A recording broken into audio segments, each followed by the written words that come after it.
बच्चों लोग, इस क्वेश्चन में आपसे बोला गया है कि आपके पास एक निकल का कॉम्प्लेक्स है। इस कॉम्प्लेक्स में निकल का शेड +2 होगा। ठीक है, अब निकल +2 में 4 लिगेंड है और यहाँ जो लिगेंड है वीक है, तो इसमें जो है पेयरिंग होगा नहीं। तो आपका हाइब्रिडेशन होगा sp3 और शेप होगा टेट्राहेड्रल।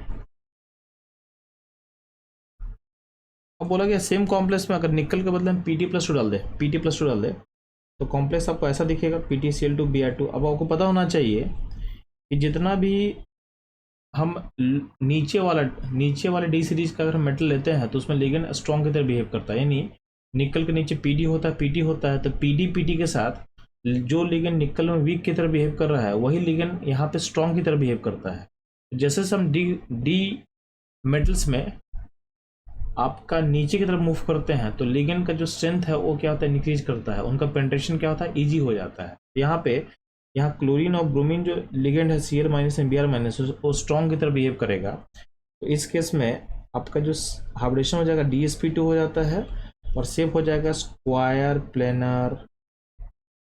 अब ध्यान देना, जो टेट्राहेड्रल सिस्टम होता है, क्योंकि यहाँ पे दोनों लिगेंड है, दोनों दो बार रिपीट कर रहा है, तो इसमें कोई भी ऑप्टिकल शो नहीं करेगा। तो इसमें ऑप्टिकल आइसोमर शो नहीं करने वाला है, ज्योमेट्रिकल भी शो नहीं करने वाला है।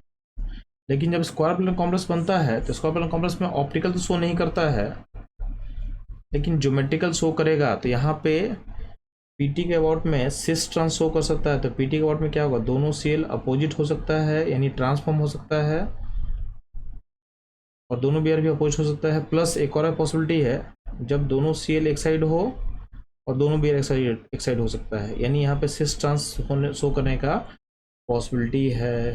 तो ट्रांस हुआ, ऐसे हुआ, यानी अगर आप देखोगे तो इस Pt को जब हम रिप्लेस करते हैं निकल के पास, तो निकल जब रिप्लेस होता है Pt से तो उसके ज्योमेट्री में चेंज होगा, उसके ज्योमेट्रिकल आइसोमरिज्म के में भी चेंज होता है, ऑप्टिकल में कोई चेंज नहीं होता है। बात करते हैं मैग्नेटिक प्रॉपर्टी में, तो ध्यान देना निकल +2 वाले केस में क्या है, पेयरिंग तो करेगा नहीं, तो इसमें आर्गन 3d8 होता है। तो इसमें आपका अनपेयर्ड इलेक्ट्रॉन कितना होगा, 2 होता है, 2 इलेक्ट्रॉन अनपेयर्ड होगा, यानी सिस्टम क्या होगा, पैरामैग्नेटिक होगा, सिस्टम पैरामैग्नेटिक होने वाला है।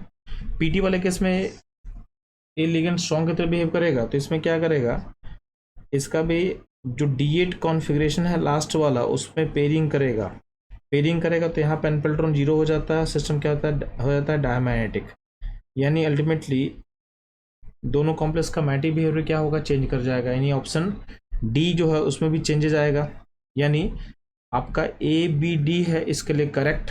ABD कहाँ ऑप्शन में है, ऑप्शन बी में A और B और D स्टेटमेंट है जो हमको देखना है। देख, ये था इस क्वेश्चन का एनालिसिस और उसका सॉल्यूशन। इस तरह के इंटरेस्टिंग सॉल्यूशंस और उसके एनालिसिस के लिए हमारे साथ बने रहें। मिलते हैं हम लोग अगले क्वेश्चन में।